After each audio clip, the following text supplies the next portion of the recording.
Deus. Meus amados, vamos ficar então em pé, em nome de Jesus, abrirmos a palavra de Deus, hoje dando continuidade sobre o cuidado no nosso culto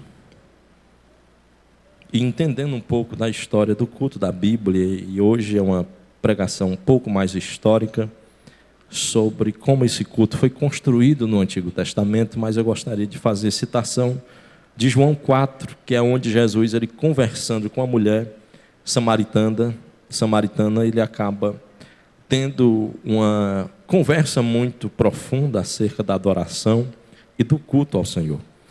Diz assim João capítulo 4, versículos de número agora 19 em diante, que é o cenário em que a mulher ela transmite informações históricas sobre o que ela entendia de culto e de adoração e como chegou até ela, o que era essa adoração e o que Jesus aponta como caminho correto para a adoração em Deus. Amém?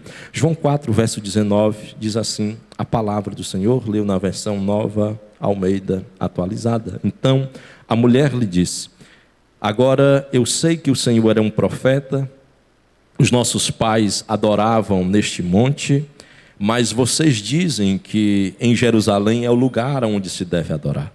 E Jesus respondeu: mulher, acredite no que eu digo, vem a hora em que nem neste monte, nem em Jerusalém, vocês adorarão ao Pai. Vocês adoram o que não conhecem, e nós adoramos o que conhecemos, porque a salvação vem dos judeus. Mas vem a hora, e é o versículo que todos nós conhecemos, e ela já chegou, em que os verdadeiros adoradores adorarão o Pai em espírito e em verdade, porque são esses que o Pai procura para seus adoradores. Deus é espírito e é necessário que os seus adoradores o adorem em espírito e em verdade. Amém? Então vamos ficar até este verso 24, para que o Senhor venha comunicar aos nossos corações aquilo que precisamos ouvir sobre termos cuidado no nosso culto ao Senhor. Pai, nós queremos te agradecer, te louvar esta noite, bendizer o teu nome. Obrigado pelas tuas maravilhas, obrigado pelo que o Senhor tem feito em nosso meio, na tua casa, ó Deus, a casa que na tua palavra é chamada de casa de oração.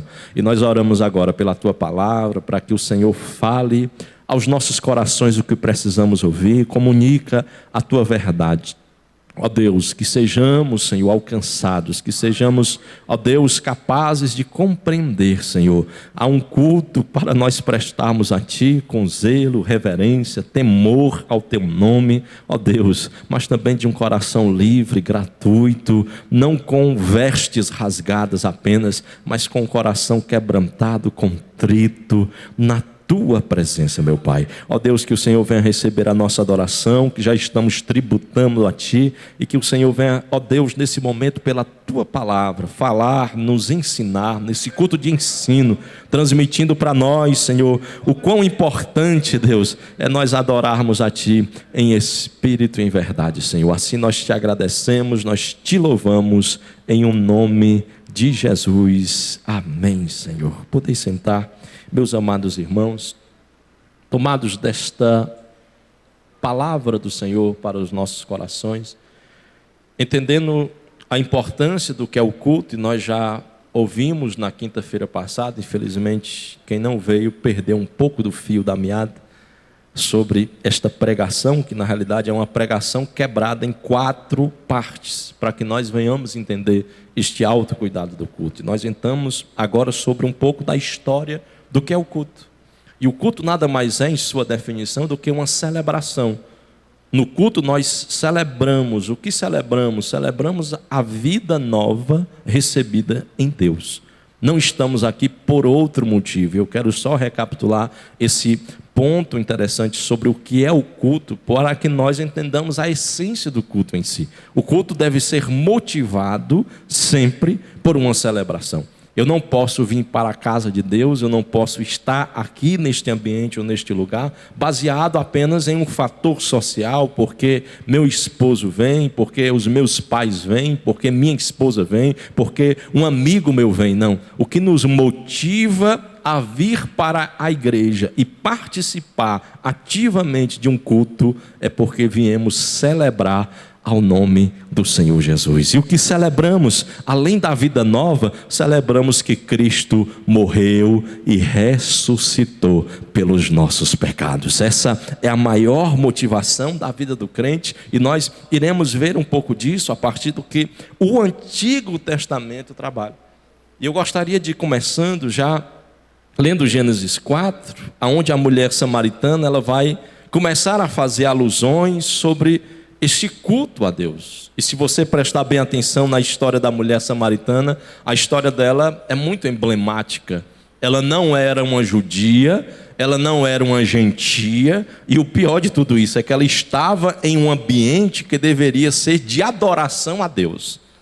Mas para nós entendermos esse contexto da conversa dela, em que ela diz: olha, os meus pais dizem, no monte adoraremos, e os teus pais, que são judeus, eles dizem que é Jerusalém o único lugar em que se deve adorar a Deus. Nós devemos entender um pouco sobre como esse culto ele foi construído no Antigo Testamento, para que nós entendamos o que Jesus, ele afinal de contas, veio definir o que é o culto e a adoração a Deus. Quando ele chega ao ponto de dizer no verso 23, a hora chegou e ela é agora, não é depois, não é amanhã, em que os verdadeiros adoradores adorarão ao Pai em espírito e em verdade. Abra a sua Bíblia no telão, Gênesis capítulo 4, versos 25 ao 26, nos traz luz um pouco sobre o contexto do primeiro culto após a queda.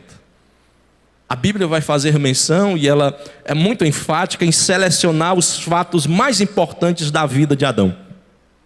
E nesse episódio, Deus ele faz com que Moisés, escrevendo Gênesis, faça de maneira inspirada uma narrativa histórica sobre como foi realizado o primeiro culto a Deus, após a queda. Nós sabemos que o homem todo dia adorava a Deus. Gênesis capítulo 3 é muito enfático quando o texto em Gênesis nos declara que o homem todo dia adorava a Deus em que horas? Ao entardecer. Todo dia Deus visitava no crepúsculo da alvorada, naquele momento do pôr do sol, naquele momento do alvorecer do sol, em que ele descortinava-se, em que ele se escondia e Deus aparecia e o homem celebrava a vida que ele havia recebido de Deus. Mas houve um dia de Gênesis 3 em que Deus procurou o homem para poder juntos eles estarem ali, se alegrando, Deus se alegrando com a humanidade adorando a Deus e na adoração se alegrando em Deus, mas o Deus que procurava adoradores não encontrou ninguém. E aí diz o texto em Gênesis 3:8 que Deus ele ficava perguntando e questionando: onde estás, e nada de Adão aparecer, até que Adão no meio das árvores do jardim foi encontrado por Deus. Deus viu que Adão fez uma grande besteira, e todo mundo se lembra desse texto, e a besteira de Adão foi costurar, ou coser, como diz o texto, que é costurar ali as folhas da figueira e tentar esconder a sua nudez. Ele achou que escondendo a sua nudez, ele esconderia a vergonha diante de Deus. É o que nós fazemos na religião. Nós achamos que nos escondendo em atos religiosos, nós nos esconderemos da essência que Deus quer de nós. Deus não quer que você esteja aqui em aparência, com as roupas apenas costuradas. Deus, ele no Antigo Testamento, ele é muito enfático quando ele diz em Joel, inclusive aos sacerdotes: eu não quero que vocês rasguem as vestes de vocês, eu quero que vocês rasguem o coração de vocês na minha presença. Isso significa que Deus já estava pedindo que a adoração fosse o quê? Em espírito e em verdade. Mas Adão achava que podia andar com Deus de qualquer maneira. Tem gente que acha que pode andar com Deus de qualquer jeito. Ele peca, ele erra, ele anda do seu jeito, ele faz do seu jeito, à sua maneira. Ele vive a vida segundo os seus próprios propósitos, ele não anda com Deus. Mas depois ele chega aqui dentro e diz: eu também sou um adorador. É um adorador com literalmente roupa costurada de figueira. É um adorador que está escondendo a sua vergonha diante de Deus. Mas o crente de verdade, ele não tem o que esconder e não tem do que se envergonhar, porque ele já sabe: eu já fui perdoado pelo meu Deus e eu tenho liberdade para adorar. Adão peca, Diz a palavra de Deus, verso 25, após o pecado, nasceu Abel, nasceu Caim. Todos nós sabemos a grande tormenta da história, o primeiro fratricídio, o primeiro grande homicídio e fratricídio ao mesmo tempo da humanidade, por conta de um culto equivocado a Deus. E esse culto foi custoso, porque este culto causou a tragédia entre dois irmãos. Mas em Gênesis capítulo 4, após a queda, é a primeira vez em que a Bíblia faz menção ao homem Adão adorando agora ao Senhor. Não de forma apenas obrigatória, mas de forma voluntária. Diz o texto no verso 25, e Adão tornou a ter relações com a sua mulher, e ela deu à luz a um filho, a quem pôs nele o nome de Sete. E depois Deus me concedeu, porque esse é o seu significado, um sucessor para Sete, ou aquele que é parecido com a concessão. Deus me deu. A palavra Sete significa o Senhor me deu. E depois disso, diz a palavra de Deus, que depois que Adão morreu, que Abel morreu por conta de Caim tê-lo matado, verso 26 vai nos dizer, e a Sete nasceu a um filho, o qual ele pôs ao seu nome o nome de Enos. O Enos é aquele que invoca, é aquele a quem eu invocarei. E a Enos, diz a palavra de Deus, e foi este o tempo, como é que diz Gênesis 4, 26, e foi neste tempo que se começou o quê? A invocar o nome do Senhor. Aí a Bíblia é muito enfática em nos dizer, olha, foi a partir de Enos, do seu nascimento, que os homens no mundo, não apenas Adão, não apenas Eva, passaram a adorar a Deus.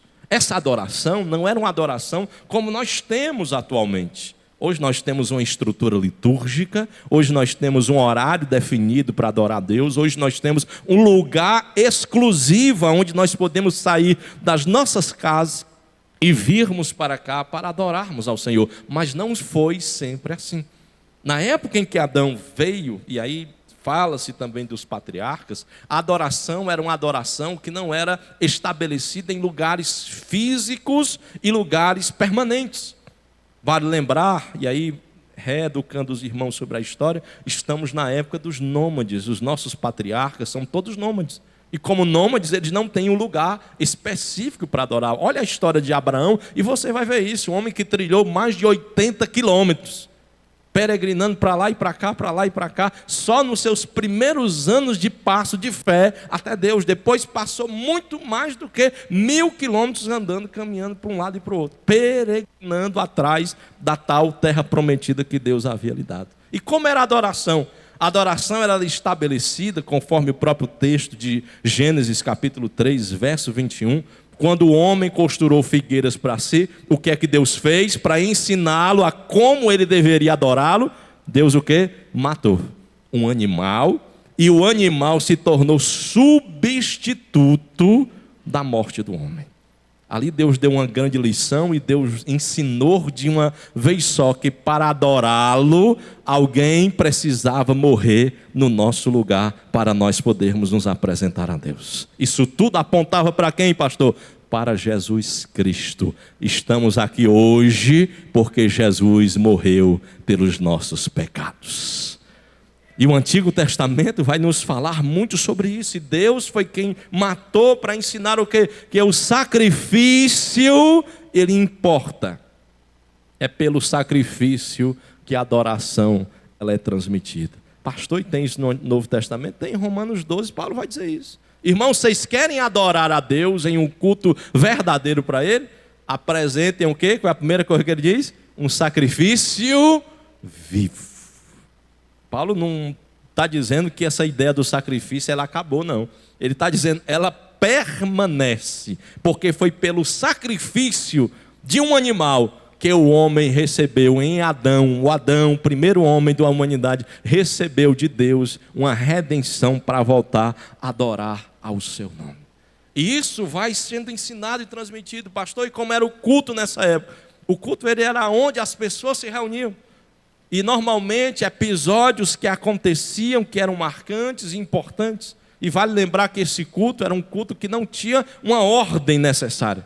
O pai sentava-se à mesa, e isso era um costume da época, os sacerdotes do lar, Não havia um sacerdócio levítico, não havia a lei de Moisés sendo imposta, e os pais eram os responsáveis por ensinar a mãe ou a esposa e os filhos sobre o que é adoração a Deus. E como é que isso acontecia, pastor? Tradição oral.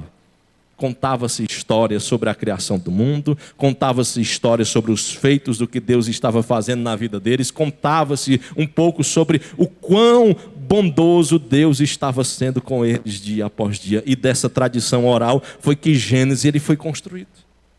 Mas também havia o sacrifício. E como era também edificado esse culto?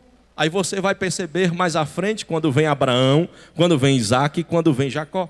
Quando vem os patriarcas, o culto, além de ter o sacrifício, além de ser um culto nômade, onde não há um lugar específico para Deus ser adorado, não existe um lugar exclusivo onde Deus pode ser adorado, eles começaram para que se lembrassem dos feitos de Deus. Aí vem um segundo detalhe que é construído em Gênesis. Eles passaram a edificar o quê? Pedras. Eles passaram a construir pedras como altares simbólicos para se lembrarem de memoriais do que Deus estava fazendo na vida deles. Vale lembrar o texto de Gênesis 28, 29, Gênesis 30 até o 32, onde Jacó, durante a sua peregrinação, e não dá para nós citarmos logicamente ele pelo telão, mas apenas para que os irmãos venham em casa depois ler, e vocês vão perceber que Jacó, nas suas lutas e angústias, inclusive na transformação de Deus de Jacó para Israel, mais à frente teve que levantar pedras para se lembrar que lá em Jaboque Deus transformou ele. Para que essas pedras, pastor? Para que depois na peregrinação, indo e voltando, ele ou seus descendentes, ao passar por aquele lugar, eles lembrarem: um dia alguém adorou a Deus aqui. Um dia Deus fez grandes coisas neste lugar. Isso já nos traz lição para nós hoje na igreja. Quando nós chegamos aqui, tem uma grande pedra levantada, tem uma grande edificação levantada, para que quem passe na rua,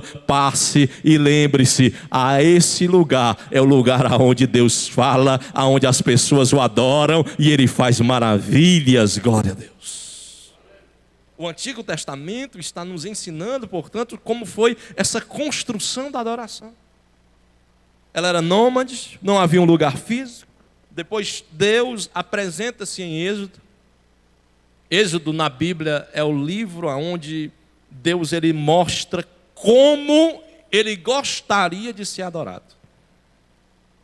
Porque o problema dos patriarcas é que eles andavam tanto de lá para cá, que os filhos podiam aprender com os cananitas, com os hetitas, com os itas da vida que a Bíblia vai citar, os heveus, os amorreus e todos os demais eus que a Bíblia vai citando. E eles poderiam ensiná-los de forma equivocada sobre a adoração a Deus. Vale lembrar só os 400 anos lá no Egito, quando o povo ficou lá e ele aprendeu sobre todas as divindades egípcias que haviam. Até que o povo, mais à frente diz a palavra de Deus, em Êxodo 1, começou a invocar novamente, diz assim a palavra de Deus, a invocar, e aí o texto fala de uma maneira muito suave, dizendo: e Deus passou a voltar de novo o olhar para aquele povo, e Deus lembrou-se, não é que Deus esqueceu, é que o povo voltou a adorar e a buscar Ele no meio daquele paganismo todo que ele estava. E aí Deus ele trouxe à memória daquele povo a promessa que ele tinha dado a Abraão: em ti serão benditas todas as famílias da terra. E aí Deus dá ordem para Moisés, para que Moisés saia. Todos os irmãos conhecem esse texto até Êxodo 12, todas aquelas maravilhas, todos os grandes milagres e acontecimentos, as 10 pragas do Egito, que não são pragas, são pragas para os ímpios, mas para o crente é maravilha. Sabe por que é maravilha? Porque em cada praga daquela, um deus egípcio estava sendo derrotado. E o último deus egípcio a ser derrotado era quem? O deus Sol, o faraó Ra. E é por isso que Deus ordena quem? Que o primogênito, que seria o futuro faraó, o futuro Deus, ele fosse morto, para Deus mostrar o quê? Que ele era quem tinha a vida e a eternidade, e não o faraó, e não aqueles homens. E aí para o povo judeu, hebreu, ainda chamado naquela época, isso foi o quê? Uma maravilha, para eles adorarem a quem? A Deus. Vale lembrar os irmãos, nesse mesmo período, e hoje é uma narrativa mais histórica, de lembrança da Bíblia para os irmãos, que Deus deu a estratégia para Moisés para falar para Faraó o quê? Diga a ele que vocês irão o quê? Prestar um culto lá no deserto para mim. É assim que Deus dá ordem para o Moisés dizer para o Faraó: diga para Faraó que vocês, os hebreus, eu, o Deus de Abraão, de Isaac e Jacó, estou chamando vocês para virem prestar um culto para mim no deserto. Mal aquele povo sabia que esse culto ia demorar 40 anos. Glória a Deus. Às vezes nós estamos reclamando de 2 horas de culto. Deus chamou o povo para ficar 40 anos adorando a Ele, para mostrar que Ele gostaria e como Ele gostaria de ser adorado. É aí que ocorre o primeiro momento de grande manifestação de Deus, que é Êxodo 19.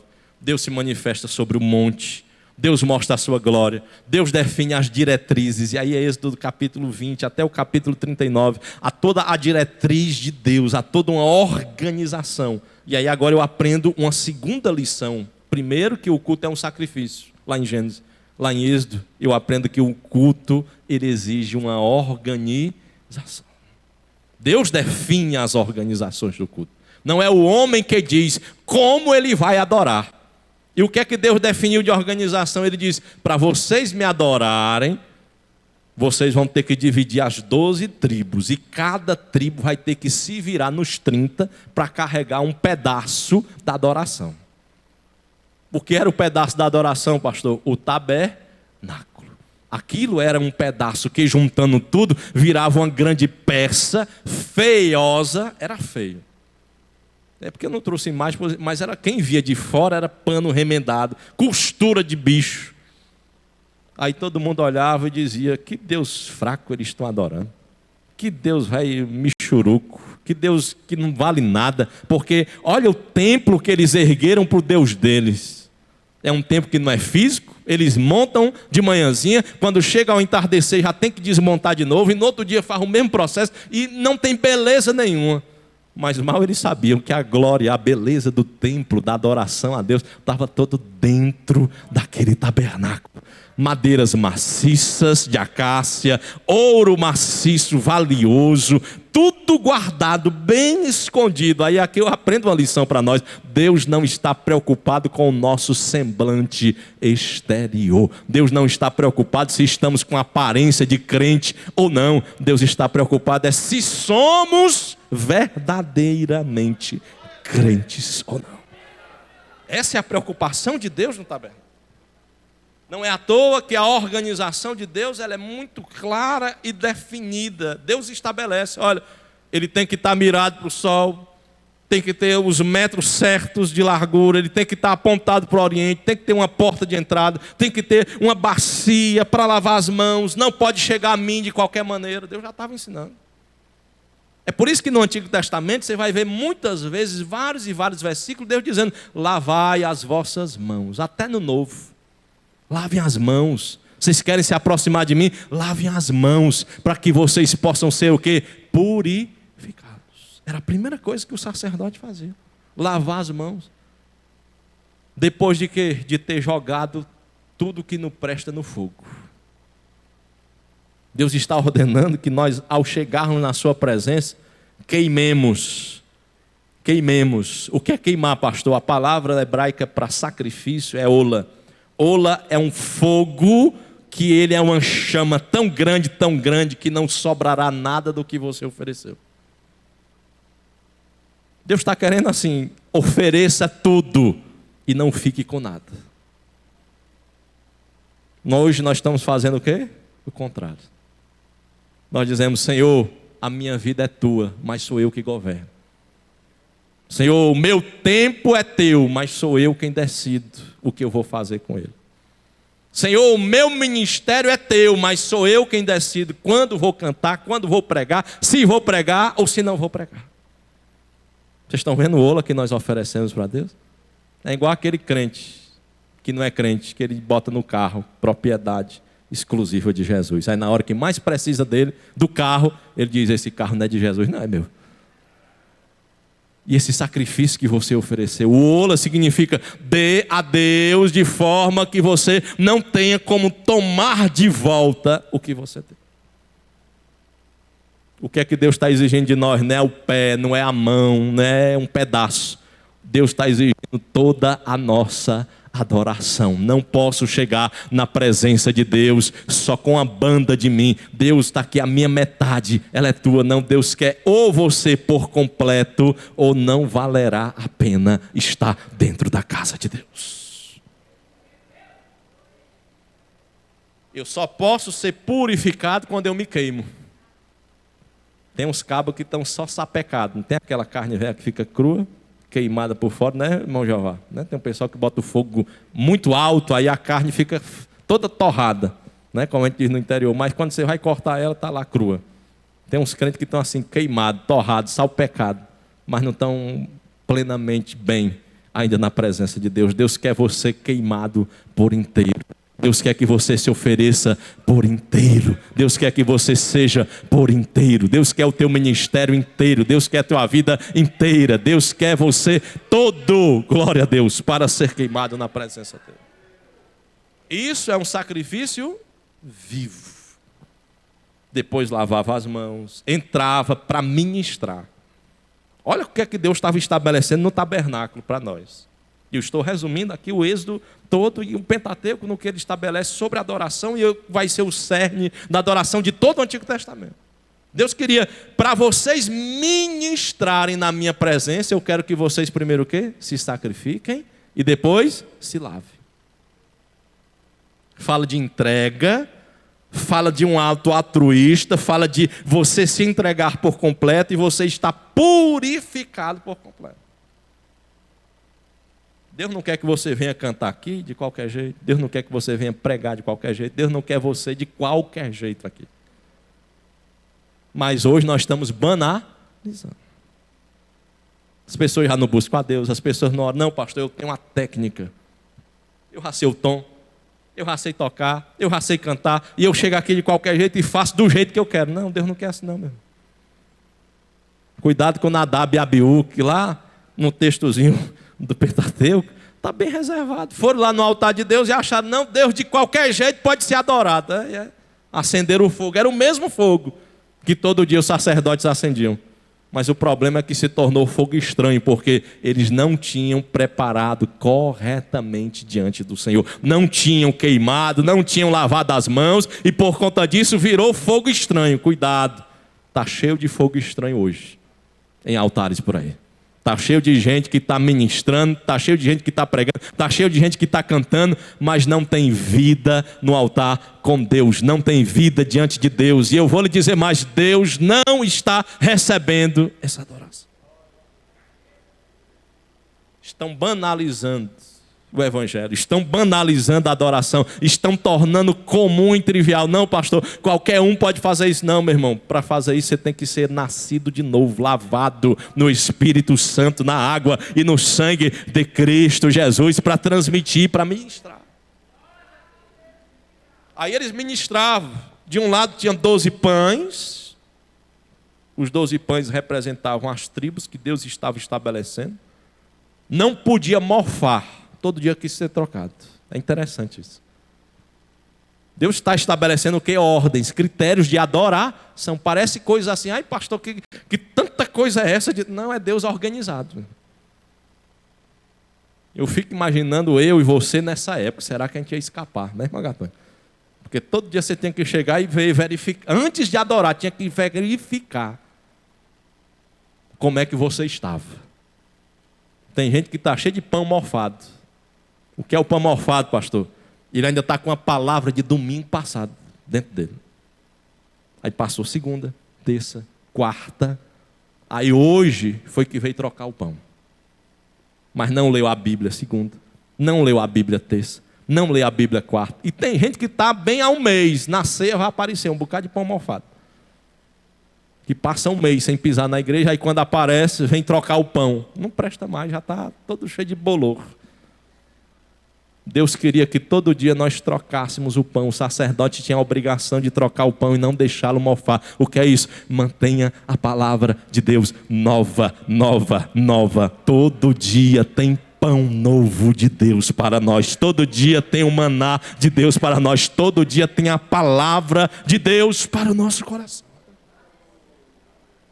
E onde é que eu faço isso, pastor? É você na sua casa, você com a Bíblia, você com o seu celular, lendo a palavra de Deus, ou algum smartphone da vida, lendo a palavra de Deus, mas não deixe o pão mofar.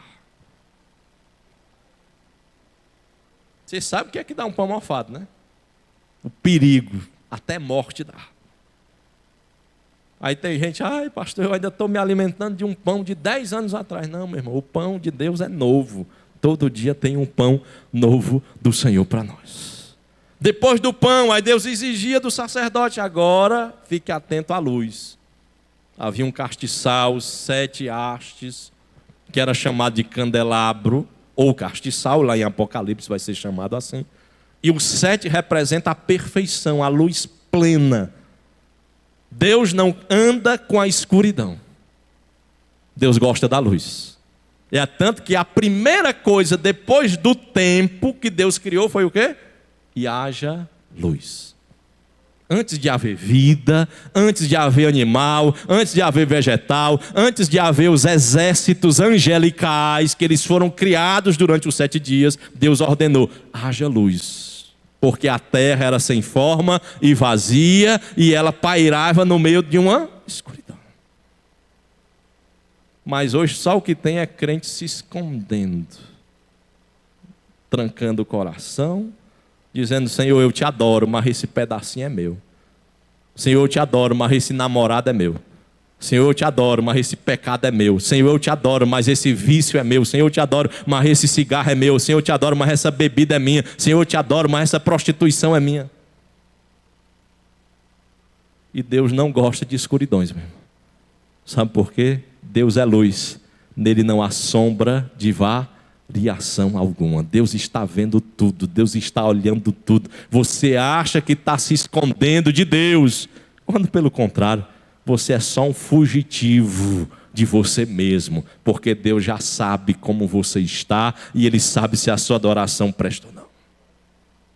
E a luz precisava ser mantida, é por isso que lá em Samuel, capítulo 2, diz o texto da palavra de Deus, e antes que a luz do templo se apagasse, o sacerdote tinha que manter a luz desse candelabro acesa, porque a vela, ela se acaba uma hora. E ela precisa o quê? Ser renovada. Como é que eu renovo ela, pastor? É através de nós estarmos testemunhando a palavra preciosa do Senhor. É o nosso testemunho. Diz Jesus lá em Mateus 6, vocês são a luz de onde? A luz de onde? É necessário que vocês resplandeçam. Vocês são a luz deste mundo. Vocês testemunham Cristo pela vida de vocês. E a vida de vocês é uma adoração neste mundo. Além do pão, além da luz, havia também um altar que era dedicado exclusivamente à fumaça. Era o chamado incensário. Nele se colocava um incenso e um aroma misturado com a fumaça. Ela escondia a glória do Senhor. E o que é o incenso, pastor? O incenso ele vai ser chamado lá em Apocalipse de adoração, de oração. Veja os elementos que precisamos ministrar na adoração. Palavra, que é o pão, o que mais? A luz, que é o nosso testemunho, e o que mais? A oração, que é o incenso. Estão vendo? 3 elementos que são importantes na adoração. Pastor, isso acontece quando? Toda vez que você vem para o culto. Se não tem oração, se você vem para essa casa e nela você não quer se alimentar da palavra, está com pão mofado, faz tempo. Se nela você não dá bom testemunho lá fora e chega aqui dentro, meu irmão, Deus não está recebendo nada de você. Não adianta pinotar, profetizar, gritar, cantar, urrar, não adianta nada. Deus não vai receber nada disso, porque você não ministrou corretamente a sua adoração.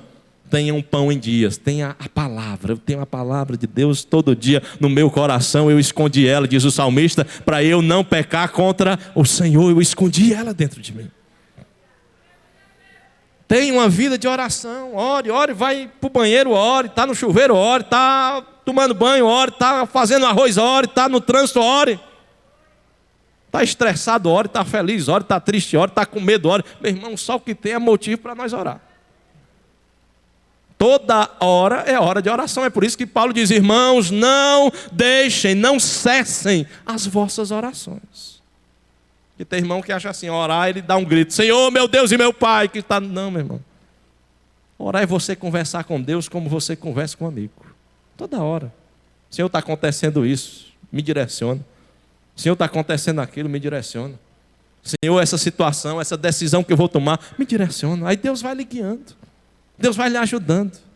Esse dia eu estava conversando com um pastor, amigo meu do interior, ele estava dizendo: eu criei um WhatsApp e eu botei o nome do grupo, Eu e Deus. E ele diz: para mim não esquecer o que eu faço de pedido a Deus, eu coloco lá no WhatsApp: Senhor, essa situação, como é que se resolve? Aí eu vou orar. Aí depois eu volto para aquela pergunta que eu fiz a Deus e fico meditando: o que o Senhor tem para responder para mim? E isso é você conversar com Deus, você interagir com Deus e saber: Deus não deixará de responder às suas orações. É o que ele diz lá em Crônicas 7:14. Se o meu povo, que se chama pelo meu nome, se ele se humilhar, se ele se converter dos seus maus pecados, se ele me clamar, se ele orar, eu dos altos céus, eu responderei e eu sararei a terra aonde ele está. Para vir para esta igreja não é de qualquer jeito não, meu. E nós estamos falando só da metade. O tabernáculo era dividido em 3 lugares. Lugar que era o átrio, onde ficava este altar do holocausto, e o altar da pia, onde se lavava as mãos. Havia o lugar santo, onde esses 3 elementos eram ministrados. Aqui é o lugar santo: palavra, oração, testemunho. É aqui que ele manifesta. Mas havia um lugar mais íntimo. Deus gosta de intimidade. E é por isso que quando você lê Êxodo 40, aonde é que Deus se manifesta? Deus não se manifesta no átrio, Deus não se manifesta no lugar santo. Aonde é que Deus se manifesta? No lugar santíssimo. Depois do véu, tinha um palmo assim de espessura, trançado entre tecidos longos, de quase que 13 metros por 8. Não tinha como ninguém adentrar aquilo de qualquer jeito, de qualquer maneira. E o pior, entre esse lugar santo e o santíssimo, a fumaça tomava conta, você não via nada. Era só a fumaça. Não tinha luz, como nós temos aqui. É por isso que mais à frente, na época de Zadok, de onde vem os saduceus, se instalou uma espécie de sineta, um cordão de vários sinos, para que quem entrasse lá, ele entrava com medo, porque era escuro, ele não sabia o que encontrar lá. E aí ele ficava tocando o sino. Enquanto tocava o sino, quem estava fora entendia: não morreu, não morreu, não morreu. Mas se o sino parasse de bater, ele entendia: esse cabo entrou em pecado. Esse aí foi consumido pelo fogo de Deus. Era assim que eles diziam: esse aí foi devorado pelo fogo santo do Senhor. E é por isso que Hebreus, lá no capítulo 12, vai dizer: irmãos, cuidado, o nosso Deus é um fogo consumidor. E ali está falando dessa manifestação da adoração. E nesse lugar santíssimo havia o quê? Havia o lugar mais lindo da adoração a Deus, que era o chamado a mesa do propiciatório. O que era a mesa do propiciatório? O sacerdote espargia. Ele não jogava todo o sangue, era apenas uma demonstração. Ele espargia, ele derramava um pouco do sangue do cordeiro, uma vez no ano, para simbolizar o perdão e a paz restaurada por Deus. Aí é interessante que Êxodo ele vai do 20 até o 39, só contando os detalhes, as minúcias, como deveria ser a medida, como era o tamanho, a largura, os centímetros, que tipo de madeira, que tipo de ouro, aonde ia encontrar o ouro. Deus ainda determinou quem iria construir, não era qualquer um não. Isso chama-se o quê, pastor? Decência e ordem. Deus estava dizendo: vocês querem me adorar e vocês vão me adorar no deserto? Não é de qualquer jeito não. Vai ser desse jeito que eu vou ordenar. Ou vocês cumprem esses requisitos, ou eu não me manifestarei. E é interessante que o autor aos Hebreus, falando disso, no capítulo de número 7, ele aponta para esse testemunho e diz: olha, Moisés, ele viu o tabernáculo verdadeiro. E quando ele viu o tabernáculo verdadeiro, ele copiou conforme Deus havia lhe dado. Ou seja, o tabernáculo que Moisés mandou edificar não é o verdadeiro. Ainda tem um verdadeiro. Está onde, pastor? Lá no céu. É por isso que Apocalipse capítulo 21 vai dizer: e Deus agora será o tabernáculo, e Deus haverá de ser em Cristo um tabernáculo, e nós viveremos e adoraremos a Ele em um tabernáculo. Que tabernáculo é esse? É a cópia do que Moisés viu. Lá nós ministraremos adoração eternamente para Deus. Não precisará mais de sangue, não precisará mais de animal, mas precisará de corações quebrantados adorando ao Senhor. Neste lugar do propiciatório era o lugar do perdão. É por isso que Paulo, em Romanos 3:23, ele vai nos dizer: todos pecaram e o quê? Destituídos. O que é destituídos? Afastados, jogados para longe. Eles foram de onde? Da presença de Deus. Eu vou lhe fazer uma pergunta que está lá em Êxodo 40. Quem fez aí o curso deve se lembrar. Em Êxodo 40 diz que a glória de Deus desceu aonde? Lá no lugar santíssimo. A pergunta que eu faço é: aonde os adoradores estavam quando Deus se manifestou em sua glória? Eles não estavam no lugar santíssimo. Eles não estavam no lugar santo. Eles não estavam no átrio. Eles estavam no arraial. Estavam longe. Estavam fora. Olha como a Bíblia é linda e maravilhosa em seus detalhes, na adoração a Deus. Romanos 3:23 diz o quê? Todos pecaram e destituídos, afastados estão de onde? Da glória de Deus. Deus se manifestava lá no lugar santíssimo. E o povo estava lá no meio da rua, só vendo a fumaça subir. Doido para se aproximar, para correr, para abraçar, para sentir, para experimentar, para se arropiar, como a gente diz: meu irmão, estou me arropiando todo, Deus está falando comigo. Doido para sentir alguma coisa, mas não sentia nada, porque estavam apenas visualizando de longe a presença de Deus. De longe. Aí diz o texto de Romanos 3:24, que Cristo se tornou o nosso propiciatório.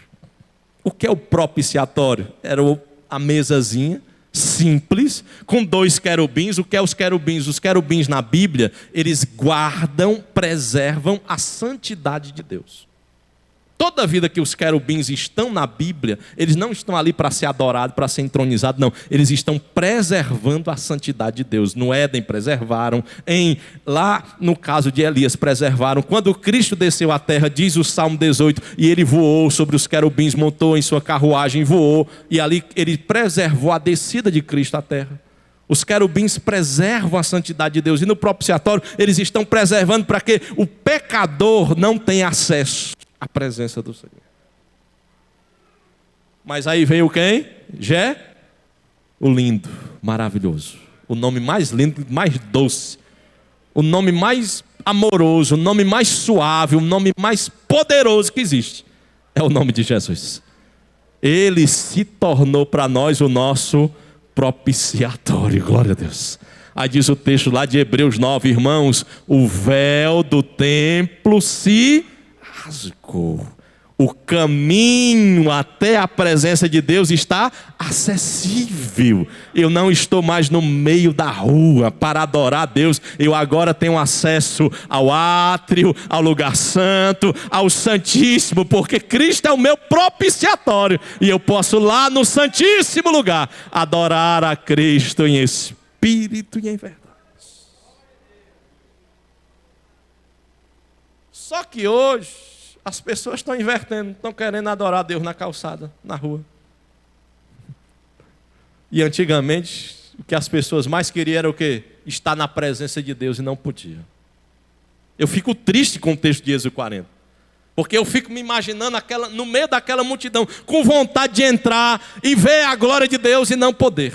Porque o meu pecado me impedia de estar na presença do Senhor. Alguém pode ler o texto de Êxodo e todo o Antigo Testamento e dizer: Deus é burocrático na adoração. Deus não é burocrático. Deus estava sendo didático. Deus estava dizendo: eu não tenho como me aproximar mais ainda de vocês por causa do pecado de vocês. E essa história do tabernáculo, ela vai perdurar até que Samuel venha. Vem a época de Josué, vem o juiz, e o tabernáculo continua. Quando Samuel vem, como sacerdote de Deus, com seu triplo ofício, ele transfere agora o tabernáculo para um lugar chamado Siló. E ele diz: na cidade de Siló, e você vai ver isso em todo o texto de Samuel, do primeiro livro de Samuel, em Siló deve-se adorar o Senhor. E aí o tabernáculo agora, que era flutuante, todo dia se montava, se desmontava, as 12 tribos, cada uma tinha que carregar um pedaço da adoração. Agora em Samuel, Deus está ordenando que em Siló seja o lugar onde efetivamente eles passem a adorar a Deus. Samuel continua com a mesma prática que ele aprendeu desde a época de Moisés. Deus ordenou que além do tabernáculo houvessem ministros. Os ministros são chamados de levitas. Não são cantores. Hoje o pessoal todo: eu sou um levita da casa de Deus. É coisa nenhuma mesmo. O levita carregava madeira. Sabe aonde? Nos ombros. Todas as 11 tribos tinham carroças, tinham jumentos, tinham bois para carregar os utensílios do tabernáculo. Mas os levitas, sacerdotes, coatitas, que são assim chamados, da geração de Coate, Deus deu uma ordem: vocês não vão ter o direito e o privilégio de carregar as coisas do lugar santíssimo em carruagens de animais. Vai ser no ombro de vocês. Se virem. Eu estava dizendo: o peso vai estar sobre vocês da responsabilidade. Deus estava dizendo assim: obreiros, vocês têm um peso maior. Os outros têm carroças, têm cavalos, têm bois para carregar, mas vocês vão se virar sozinhos. Por que ele fez isso, Deus? Porque eles carregavam as partes mais nobres, as mais ricas, as mais delicadas do tabernáculo, eram os coatitas que carregavam. Até que chegasse Samuel, e aí Samuel institui o tabernáculo agora em Siló. Vem Davi, e Davi conquista Jebus, Jebus se transforma em Jerusalém, e aí Davi chega e diz o quê? Não, meus irmãos, agora Jerusalém é a capital da adoração. É por isso que a mulher lá em Samaria, ela aprendeu o quê? O pai de vocês diz, os pais de vocês, os judeus, dizem que Jerusalém é onde Deus se manifesta. Porque foi assim que Davi fez. Todo mundo já viu isso. Ano passado nós pregamos inclusive sobre isso. Davi tinha um desejo de construir o templo. Ele recebeu de Deus a orientação de como deveria ser o templo. Mas o homem era tão ruim, Davi, de matar a gente, tinha sangue demais na mão. Porque ele era um general também de guerra, que Deus diz: Davi, tem muito sangue na tua mão, não dá. Tu vai ter que passar para o teu filho. Passa toda a planta, e aí é 1 Crônicas capítulo 1 até o capítulo 7. Passa toda a planta, 2 Crônicas, do capítulo 1 até o capítulo 7. Deus institui isso, a transição do governo de Davi para Salomão. E quando Salomão ele edifica o formoso templo, o grandioso, o pomposo templo de quem? De Jerusalém. Que esse templo nós vamos ouvir falar dele durante todo o período dos profetas. Davi fala sobre esse templo, ansiando estar lá. Os profetas falam dele, adorando a Deus lá. Os sacerdotes estão nesse templo, servindo ao Deus lá. E o povo está dentro do templo também, sacrificando e participando lá. Agora o templo tem um lugar físico. Veja a história da adoração a Deus. Ela começou aonde? Andando. Depois Deus disse: não, agora chegou o tempo de nós adorarmos aonde? Em um lugar físico. Aí Salomão gastou bilhões, quase 5,6 bilhões, falando em valores atuais, para investir na casa de Deus. Um templo lindo, magnífico, pomposo, as melhores madeiras, os melhores equipamentos, a melhor forma. Havia ouro banhado no teto, nas laterais. As pessoas pisavam no ouro. Salomão não pensou duas vezes. Ele investiu pesadamente na casa de Deus. E ele não pensava duas vezes, ele edificou esse altar ao Senhor. E aí diz o texto que no dia em que ele abriu a porta desse templo para adorar a Deus, ele pensou que ia ser uma coisa e Deus fez outra. Semelhante a Êxodo 40, 2 Crônicas 7, vai nos trazer essa lição maravilhosa. Quando o templo foi inaugurado, uma fumaça, uma glória de Deus encheu não só o lugar santíssimo, mas encheu toda a casa, que quem estava nela, diz a palavra de Deus, não se aguentou ficar em pé. Glória a Deus, sabe o que é isso? A palavra de Deus não é que eles caíram para trás e desmaiaram, não. É porque eles se curvaram reconhecendo, este lugar é uma casa de adoração ao nome do Senhor. Os sacerdotes se curvaram, Salomão se curvou, os príncipes se curvaram, não teve um poderoso que ficasse em pé diante da presença de Deus. Isso nos leva a uma terceira grande lição sobre a adoração no Antigo Testamento, é que Deus exige de nós a prostração. Deus exige de nós que venhamos a reconhecer no templo quem é o verdadeiro a ser adorado. Quem edificou? Salomão. Quem gastou bilhões e bilhões? Salomão. Mas no dia a glória não foi para Salomão, não.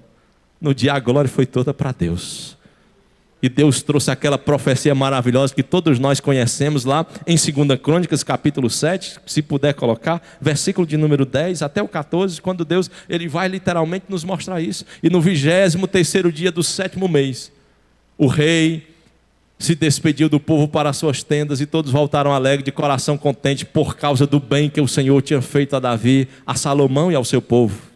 E assim Salomão acabou de construir a casa do Senhor e o palácio real. E tudo que Salomão tinha planejado fazer na casa do Senhor e no seu palácio, Deus permitiu que ele efetuasse isso com sucesso. Na noite, o Senhor apareceu a Salomão e ele disse, eu ouvi a tua oração. Aí é Deus que está dizendo agora, eu fui quem escolhi este lugar para ser o lugar da casa do sacrifício.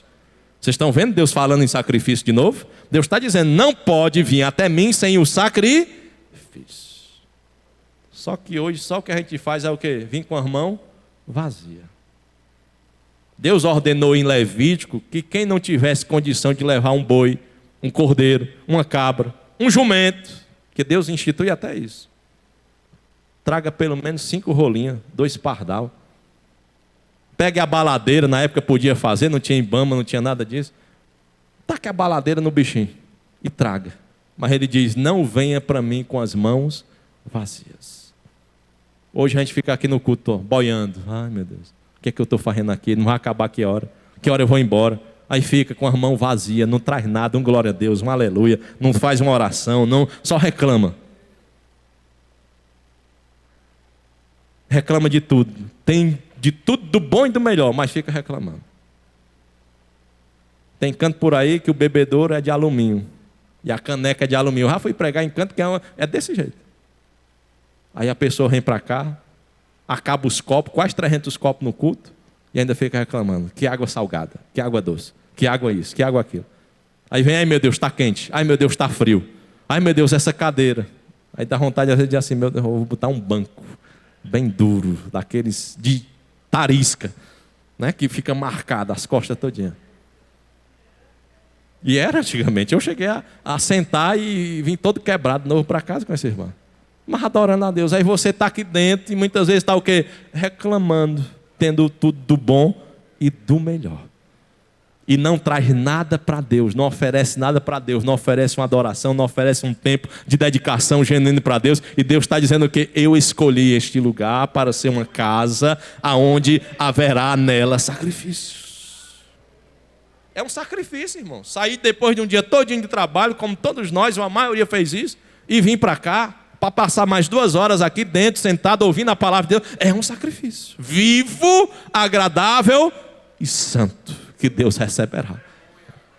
Este lugar será casa de sacrifício. E Deus diz mais ainda, verso 13, se eu fechar os céus, de modo que não haja chuva, ou se eu ordenar que não haja mais chuva, e ordenar que os gafanhotos consumam a terra, ou se enviar peste entre o meu povo. Aí Deus faz lembrar Salomão, olha, eu estou fazendo um acordo contigo nessa casa. Se o meu povo que se chama pelo meu nome. Nós hoje somos chamados pelo nome de Deus. Se ele se humilhar, orar, se ele me buscar e se converter dos seus maus caminhos, Deus fará o quê? Eu ouvirei dos céus e eu perdoarei os seus pecados e eu sararei a sua terra. Neste lugar, meu irmão, nós vemos aqui maravilhas de Deus acontecendo. Se nós dessemos o microfone para cada irmão falar de bondades que ele já recebeu de Deus aqui nesse lugar, sabe por quê? Deus firmou uma aliança com a igreja que levanta altares para ele. Porque tem gente hoje dizendo, não pastor, eu é que sou a igreja. Você é a igreja coisa nenhuma, meu irmão.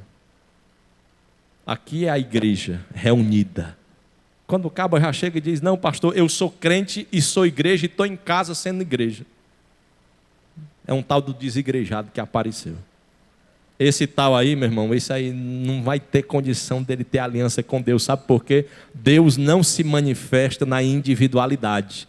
Deus não chegou para Salomão e disse, Salomão, isso aqui é contigo. Se tu orar, Deus não diz assim. Como é que Deus diz? Se o meu povo. Deus está dizendo, é o coletivo. Deus não está dizendo assim, se o irmão orar sozinho, ou se a irmã orar sozinho dentro da sua casa, eu vou ouvir ele. Não, Deus está dizendo, eu posso até ouvir e ele escuta, mas Deus está dizendo, neste lugar, se o meu povo orar e clamar, eu ouvirei. Eu ouvirei, atenderei, responderei e eu vou sarar a terra deste lugar. Sabe por que essa igreja está em pé ainda? É porque o altar de incenso não parou de jorrar fumaça, não. Toda segunda-feira tem crente aqui orando. Todo dia tem crente orando em casa. Toda segunda-feira tem crente aqui orando. Antes do culto tem crente ali orando na salinha. É um altar de incenso, de fumaça, orando, pedindo a Deus, Senhor, derrama da tua bênção, derrama da tua direção. Derrama, Senhor, aleluia, do teu poder. Derrama da tua palavra sobre o teu povo. E esse altar de incenso manifesta-se nessa hora da adoração.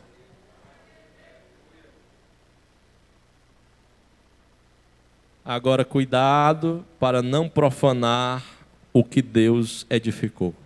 Quem foi que edificou isso aqui? Foi Deus. Isso aqui é uma pedra viva. Pessoas sofreram para construir. Diz a história que o irmão Agatônio deve lembrar bem disso. Era um levantando e o outro derrubando, um levantando e o outro derrubando. De dia levantava o tijolo, de noite vinha um cabo e derrubava tudo, e no outro dia a briga continuava até que levantasse. Foi suor. Houve investimento, houve doação de vidas, houve entrega. E alguém olha e diz, isso aí é só parede de tijolo. Não, meu irmão, é como no Antigo Testamento, são pedras vivas que contam histórias sobre o que Deus fez nesse lugar, já indo para os seus 50 anos aqui, onde Deus ele tem feito e operado maravilhas, salvando, curando e nos usando. Porque os desigrejados, ele diz, isso aí não vale não. Aí ele profana. Ele vem para o culto de qualquer jeito nesse lugar. Agora nós vamos concluir com Isaías 1. Ele vem para o culto de qualquer jeito, de qualquer maneira. E aí Deus vai falar sobre esse cuidado que devemos ter. O altar de Deus, essa adoração profana que muitas vezes trazemos para a casa do Senhor. Em Jerusalém, houve essa adoração a Deus. Porém, depois esse zelo se acabou. Salomão morre, todo mundo conhece a história, 1 Reis capítulo 10 e 11. Entra um tal de Jeroboão e um tal de Roboão. Olha o nome do homem. O nome já diz tudo, um Roboão. Não dá ouvidos, não dá atenção, não escuta aqueles que têm já um olhar de perspicácia, de experiência, impõe mais impostos em vez de aliviar. Parece que nós estamos vivendo a era do Roboão de novo, né? E aí a consequência disso tudo, o povo se zanga, o povo vai até o palácio, reclama, e aí ocorre o quê? Uma divisão. Toda vida que tem divisão, Deus não está no meio. E aí o que é que acontece na divisão? De um lado vem o reino do norte, todo mundo vai ver isso na Bíblia, do outro vem o reino do sul. E cada um dizendo, eu adoro do meu jeito. Esse é o problema. Nós ouvimos até aqui que Deus não quer que nós adoremos do nosso jeito. Existe um jeito de adorar. Eu não vou vir de bermuda, eu não vou vir de regata, eu nunca vou aparecer aqui com a moto entrando no púlpito, irmão, vamos começar a palavra. Ou com um skate na mão. Existe um jeito certo de nós adorarmos com reverência, com ordem, com decência. Mas tem uns roboãos por aí aparecendo que estão profanando e mudando. E aí estão dizendo, vamos para o monte. Aí aqueles irmãos do monte. Lá Deus se manifesta. Nada contra, Deus se manifesta lá também. Mas não é lá mais importante e mais íntimo e mais espiritual do que aqui não. E nem o contrário, porque tem irmão que diz, não pastor, o monte é o monte da minha cama, dos lençóis. Não é o lugar que define o adorador, mas é como o adorador está. Eu posso estar lá no monte, mas se eu estou lá só carnalmente, não vai servir de nada mesmo. Eu posso estar aqui na igreja, estando aqui dentro, só carnalmente, vai servir de alguma coisa? Eu posso estar na minha casa e carnalmente, vai servir de alguma coisa? Eu posso botar todos os louvor do Lázaro, pular, né? Foi cantado aqui domingo, né? Todo louvor lá do Lázaro, pular e vibrar e não vai servir de nada. Aí Jesus vem e fala, cuidado, porque você ouviu lá de Roboão e Jeroboão, na confusão que houve, o reino do norte foi para o monte, aí o problema do monte, surgiu os deuses, adoração do seu jeito. Não, aqui a gente adora de qualquer jeito, aí surgiu os 3 deuses perversos que permeiam todo o Antigo Testamento. Quais são? Dagon, Astarote e Baal. Dagon é o senhor dos mares, Astarote é a deusa da terra, da fertilidade, da semeadura, da colheita, e Baal é o senhor da chuva. Estão chovendo agora, na época eles diziam, Baal mandou chuva para nós, não foi Deus. E o problema é que esse povo depois virou uma miscigenação, uma mistura, e aí eles voltaram para o templo cheio de marmota na cabeça. Não é mais Yahvé, não é mais Deus não, é Baal. É igual hoje, tem um bocado de profeta falso por aí, profetizando os piques da vida na internet, e um bocado de irmão trouxa caindo. Por que trouxa, pastor? Porque está sendo enganado. É um crime. E a gente pregando a palavra de Deus, falando direitinho, ensinando, aí o indivíduo não traz uma oferta. Vem com a mão vazia. Mas na internet ele é capaz de ser seduzido. Eu me lembro bem que eu fui uma vez em uma dessas igrejas, eu só não dei porque eu não tinha. Mas eu fui seduzido pelo pastor que estava lá, traga de 100, começou com 1.000, 500, 200, 100. Se você tiver R$1, traga. E eu quase que era seduzido. Eu tenho que dar alguma coisa, porque senão Deus vai me amaldiçoar aqui. São os falsos profetas que literalmente nos vilipendiam, tiram de nós e não nos oferecem a vida eterna. Não nos oferecem a palavra, a salvação. Profanam o altar de Deus, mostrando que aqui é desse jeito, a adoração aqui é mais flexível. Vai nessa flexibilidade, o inferno te espera. Vai na flexibilidade, Deus não vai estar contigo não, meu irmão. Jesus diz lá no Evangelho, bem claramente, o caminho é estreito. Eu estou até emagrecendo, que é para passar pela porta. Porque diz a palavra de Deus que ela também é estreita. Muito estreita, irmãos. Mais estreita do que aquelas casas antigas, de taipa. Que era bem baixinha e estreita, eu me lembro bem. E Jesus está nos ensinando, portanto, que a adoração ela precisa ter como consequência também essa vida de altar com Deus.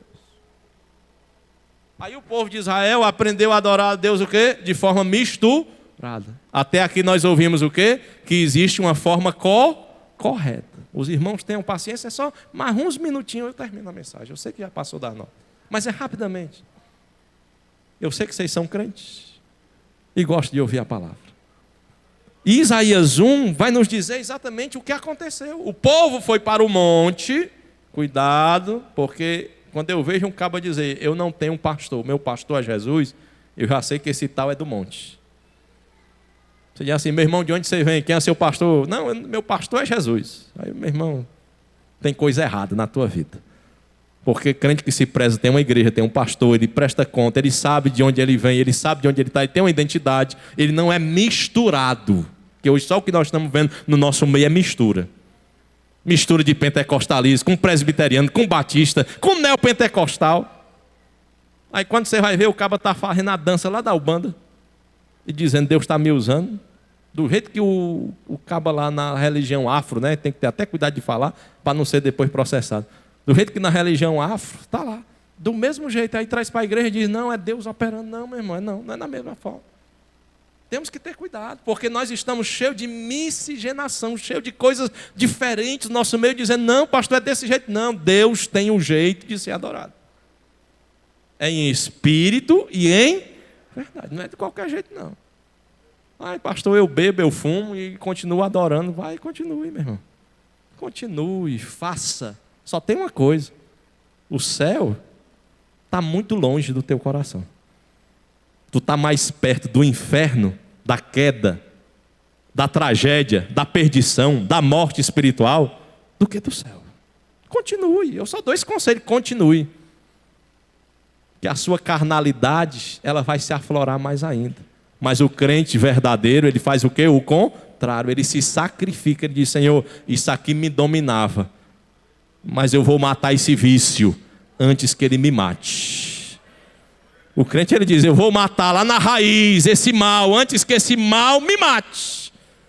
Porque eu prefiro ir para o céu do que viver segundo os meus prazeres. Isaías 1. Versículo de número 5, Deus vai dizer, por que vocês insistem em serem castigados? Isaías 1:5. Estão lembrando de Crônicas 7:13? Se eu enviar a peste, se eu parar a chuva. Aí Deus está dizendo, por que vocês insistem que eu continue castigando vocês? Vocês não entenderam que se vocês orarem de verdade e se converterem, eu derramarei bênçãos e sararei a terra de vocês? Aí diz mais ele, por que continuam em rebeldia? Olha a pergunta de Deus para o povo. Aí Deus ainda diz mais, toda a cabeça está doente, vocês estão todos feridos, ninguém está sarado. Todo o coração está o quê? Está enfermo, está inflado. Desde a planta do pé até o alto da cabeça não tem ninguém são, a não ser feridas, contusões, chagas abertas, umas às outras, que não foram limpas, nem atadas, nem tratadas, nem está sarada no azeite. É aquele crente que está dentro da igreja, não permite ser tratado, não aceita o conselho, não aceita a repreensão, não se encurva, não se humilha, não se arrepende, mas continua aqui dentro. Aí Deus está dizendo, até quando vocês vão viver essa rebeldia? A terra de vocês está devastada, as cidades são consumidas pelo fogo, as lavouras, os estrangeiros já devolaram. Estão lembrando de 2 Crônicas 7:13? Quando eu enviar os gafanhotos para destruir a terra de vocês. A filha de Sião foi deixada como cabana na vinha, como choupano no pepinal, como cidade sitiada. Deus está dizendo, não tem mais nada, não vai sobrar nada. Se o Senhor dos Exércitos não tivesse deixado algum sobrevivente, já nos teriam tornado semelhante a Sodoma e Gomorra. Não haveria descendentes, que Sodoma e Gomorra não tem descendentes. Aí agora Deus vai explicar tudo isso que ele está falando. Ele diz, príncipes de Sodoma. Deus não está falando para os incrédulos, Deus está falando para quem estava na casa dele, que estava vivendo segundo a sodomia do mundo. Escutem a palavra de Deus, povo de Gomorra, deem ouvidos à lei do nosso Deus. Deus diz, de que me serve agora a multidão do sacrifício de vocês? Sacrifício morto, viciado, sacrifício carnal, sacrifício de birra, canta, mas está brigado com outro, prega, mas prega para se apresentar ao outro. Que sacrifício é esse? Eu estou farto dos holocaustos de carneiro, da gordura dos animais cevados. Eu não me agrado do sangue de novilho, nem de cordeiro, nem de bode. Aí Deus vai explicar o porquê. Porque tem gente que, Deus não quer mais sacrifício. Deus quer, agora vivo. Não mais do bicho, mas vivo. E aí Deus está explicando por que Ele não queria mais aquele sacrifício. Quando vocês comparecem diante de mim, quem requereu de vocês esse pisotear nos meus atos? Deus está dizendo, cadê a reverência? Que eu tanto ensinei vocês. O que é o pisotear, pastor? O cabo vem para o culto, anda o culto todinho para lá e para cá, está lá fora. Eu fiquei assustado domingo, o culto nem terminou, meu irmão. Tinha 60 irmãos ali fora. 60, eu contei um por um, demorei 20 minutos, contando cabeça por cabeça. Jesus, está acontecendo. Terminou nem um culto, meu irmão. Não tinha nem chegado a oração final, já estava lá 60. Que culto é esse que estamos prestando a Deus? E Deus está dizendo, quem foi que requereu esse pisotear nos meus atos? Não tragam mais ofertas vãs. Deus está dizendo assim, não fique aqui 2 horas, vá assistir, vá fazer outra coisa. Porque está aqui dentro e a sua cabeça não está ligada com Deus, não está adorando a Deus, não vale de nada, é um sacrifício de tolo. E tem irmão que é assim, aí pastor, eu vou para o culto para o Senhor me ver. Meu irmão, daqui a um mês eu me esqueci se você teve ou não. Deus, Ele vai se lembrar todo dia, se nesse dia você adorou Ele de verdade ou não. Deus vai se lembrar disso. Não me tragam ofertas vãs, o incenso, a oração se tornou abominação. Estão vendo que é incenso? Abominação. Verso 13. E as festas de lua nova e os sábados, a convocação da assembleia. Não posso suportar essa iniquidade. Aí verso 15 ele vai dizer: quando vocês estendem as mãos, eu fecho os olhos. Eu não ouço as orações de vocês, porque a mão de vocês está cheia de quê? De sangue, de pecados, de ações más. Não adianta estar aqui dentro e o coração está cheio de mundo, não. Cheio de mundanidade. É aquele cabo que passa o domingo todinho, de manhã, de madrugada, às vezes ele nem dormiu, virou, assistindo, na internet, no celular, aí fica de manhã, de tarde, aí chega na casa de Deus com o olho vidrado, porque virou a noite toda, aí chega aqui querendo adorar a Deus. Deus está dizendo: meu irmão, não recebo isso aí não. Por que você não me adorou lá de manhã, no começo do dia? Por que você não ofereceu o domingo para mim? Porque você não viveu o domingo na minha presença, ofertando ele para mim, como um dia para o Senhor. Aí chega aqui 2 horas, ai Jesus me enche, me renova, ai Jesus me usa. Lá vai lhe usar, meu irmão, como é que ele vai lhe usar? Você cheio de pecado, cheio de carnalidade, cheio de sacrifícios tolos, cheio de mundo dentro de você, como é que Deus vai te usar? É por isso que a gente chega aqui domingo, o culto é pesado, é pesado. Os músicos até ficam aí, pastor, eu estou cantando, ninguém está adorando, ninguém abre a boca, parece uns cururu, né? Parado, travado. É porque passou o domingo todinho enchendo a vida de carnalidade.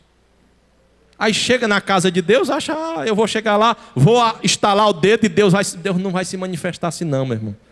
Deus trabalha com quem está santo na presença dele. Deus não trabalha com sacrifício morto, sacrifício vivo. Aí Deus diz no verso 16, 17: lavem-se, purifiquem, tirem da minha presença a maldade dos seus atos, parem de fazer o mal. Aprendam a fazer o bem, busquem a justiça, repreendam o opressor, garantam o direito dos órfãos, defendam as causas da viúva. Deus está falando de ações, de obras, não apenas sociais, mas de obras de bondade, de justiça, de misericórdia que precisamos exercitar. Aí conclui-se o texto para nós concluirmos por hoje. Ele diz: venham e discutam comigo essa questão. Deus está dizendo, Deus está chamando. Aquele que adora falsamente, venha discutir comigo a questão. Ainda que os pecados de vocês sejam como a escarlate, vermelho vivo, aquele vermelho encarnado, eles se tornarão brancos como a neve. E ainda que sejam vermelhos como vermelhos carmesim, o vermelho mais atonado, o vermelho mais vivo que existe, eles se tornarão branquinhos como a lã. Se vocês estiverem dispostos a me ouvir, aí Deus diz no verso 19 o quê?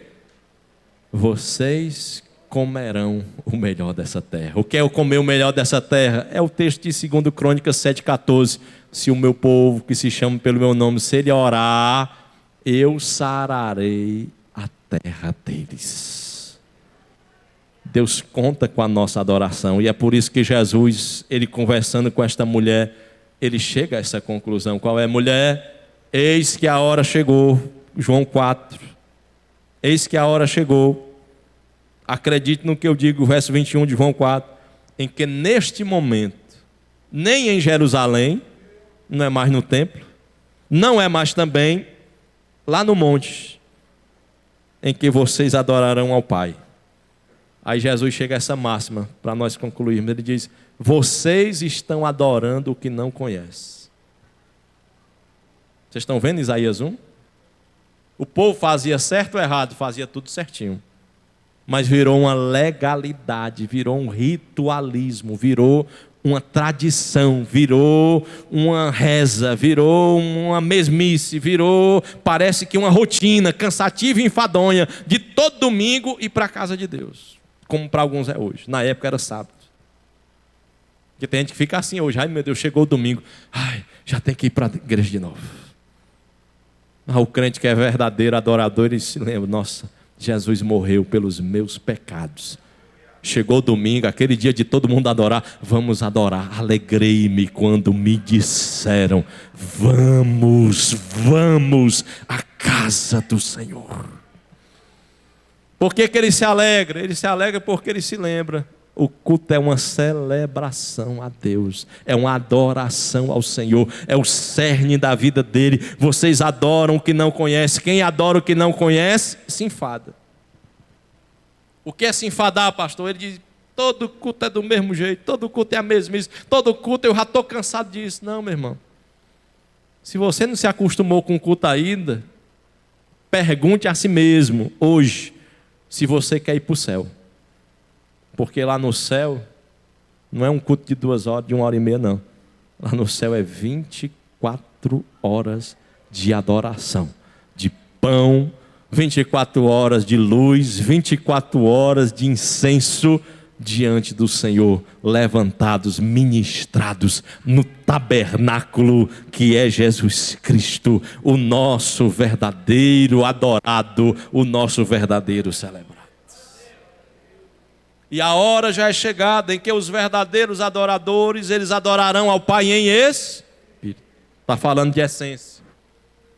Deus não quer só o corpo, Deus quer tua mente, Deus quer o mais profundo do teu ser. Quando fala em espírito, Deus, ele não vai se comunicar contigo carnalmente, materialmente. Porque tem gente que acha assim, pastor, eu senti um arrepio e a presença de Deus. Às vezes esse arrepio, meu irmão, pode ser outra coisa. Quem se arrepia quando tem medo? Se 2 cabas na moto aparecem, meu irmão, numa noite eu já me arrepio todo com medo. E não é a presença de Deus, não. Mas tem gente que, pastor, eu estou me arrepiando. Não, meu irmão, é em espírito. Em espírito eu estou profundamente conectado com meu Deus. Para adorarmos em espírito, a mente tem que estar conectada, o corpo tem que estar conectado, a nossa vida tem que estar conectada com o Senhor. Você entrou pelaquela porta, essas 2 horas que você adora aqui, você esquece. Enquanto você adora, Deus trabalha. Esqueça o que vai acontecer amanhã, esqueça qual decisão vai tomar, apenas adore. Deus já está trabalhando e resolvendo as causas por nós enquanto adoramos a Ele. Em verdade, porque eles adoravam sem saber quem era. Eles não sabiam se era Baal, eles não sabiam se era Dagon, eles não sabiam se era Astarote. Mas o crente, ele sabe, o Deus que eu adoro, Ele é vivo, Ele é santo, Ele é verdadeiro, Ele é real, glória a Deus, aleluia. O Deus que eu adoro, Ele é vivo. Esse Deus que eu adoro, Ele fala comigo. Esse Deus que eu adoro, Ele cuida de mim nos mínimos detalhes. Conscientize-se essa noite, em o nome de Jesus, que Deus requer de nós uma adoração, que ela precisa ser nutrida. Primeiramente, em um sacrifício, ela precisa ter uma ordem e uma organização, que aí nós vamos ver quinta-feira que vem. Deus exige ordem e decência. E o nosso culto a Deus, Ele exige de nós que Ele seja em verdade. Isaías 1 era um culto mentiroso. E eu vou usar uma das palavras mais fortes que Jesus já usou. Hipócritas, que Ele usa em Mateus 23.